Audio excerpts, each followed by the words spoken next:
Cap Digital, c'est ce qu'on appelle un pôle de compétitivité, mais ce qu'on aime dire, c'est qu'on est l'un des plus grands collectifs d'innovateurs du numérique d'Europe. Et ce qui est pour nous cardinal dans la façon dont on a travaillé avec l'Université des Transitionneurs, que la transition écologique est le nouvel horizon de la transition numérique. Qu'est-ce que ça veut dire concrètement? Ça veut dire que notre conviction, c'est qu'on doit réussir à mettre l'excellence de l'innovation numérique actuelle dans le domaine de l'intelligence artificielle, du machine learning, de la blockchain, etc., au profit des grands enjeux de la transition écologique. Et à l'opposé du spectre, ce à quoi on est très attentif aujourd'hui également, c'est ce qu'on appelle les enjeux de sobriété numérique. L'accès à des services essentiels comme la distribution de l'eau, la distribution de l'énergie, l'alimentation, mais aussi des services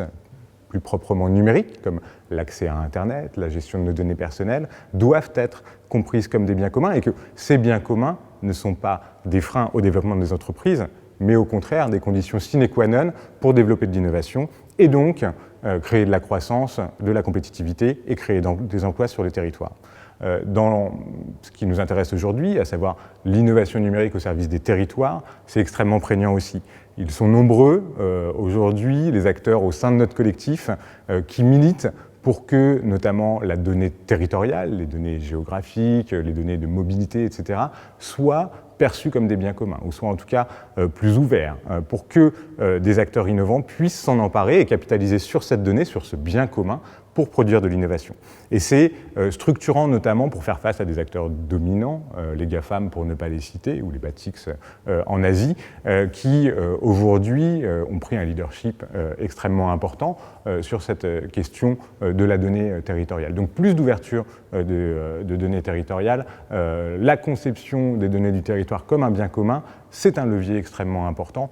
pour des entreprises ou des laboratoires de recherche qui font partie de Cap Digital. Et c'est là-dessus que je veux conclure aussi, l'importance pour nous de percevoir la donnée comme un bien commun, c'est aussi s'imposer d'avoir des réflexions éthiques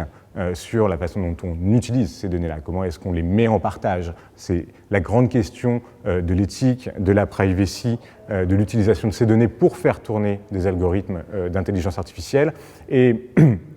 ce qui ressort de toutes ces réflexions, c'est qu'il est important de créer des tiers de confiance, des structures, des institutions qui sont capables de gérer la mise en commun de ces données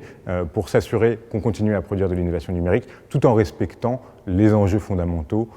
éthiques de l'utilisation de ces données. Dans le cadre de l'Université des Transitionneurs, on a décidé de réfléchir sur la question de la co-construction des territoires avec les citoyens. Donc ça s'inscrit dans le cadre notamment d'un projet européen, du projet donc Making City, qui réunit 34 partenaires,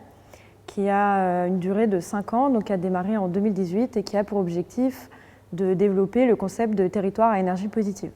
Donc c'est un territoire qui va produire autant d'énergie qu'il n'en consomme ou bien produire plus d'énergie qu'il n'en consomme. Pour ça, on a deux grandes villes. Donc on a la ville de Oulu en Finlande et la ville de Groningen aux Pays-Bas qui ont décidé d'expérimenter ce concept sur leur territoire. Donc là, on est sur des quartiers, donc à une échelle aussi de bassin de vie assez réduit, où on va implémenter des solutions de rénovation énergétique des bâtiments, on va aller travailler sur des réseaux de chaleur urbains, on va aller travailler sur des bâtiments qu'on va rendre intelligents, donc des smart buildings. Et l'idée, c'est d'aboutir à la fin des 5 ans du projet, donc à ces territoires à énergie positive. Dans un second temps, on a des villes qu'on a appelées des follower cities, donc des villes suiveuses, qui vont en fait prendre exemple sur ces deux pays, ces deux territoires phares, pour développer aussi ce concept et rester pour l'instant à l'échelle, on va dire, de design, donc à l'étape de design de leur territoire et développer un peu une vision à 2050 de leur quartier à énergie positive. Donc dans ce gros projet, Cap Digital est notamment en charge de l'innovation, d'activités autour de l'innovation sociale. Et donc l'idée ici, c'est de savoir un peu comment inclure les citoyens dans la réflexion de ce territoire durable, numérique et innovant de demain, en essayant d'inclure ces citoyens donc, dès le début du projet pour les impliquer un peu dans cette phase de conception afin de s'assurer qu'on ait des quartiers qui vont présenter des innovations qui seront en fait utilisées par les citoyens et habitants de ce territoire.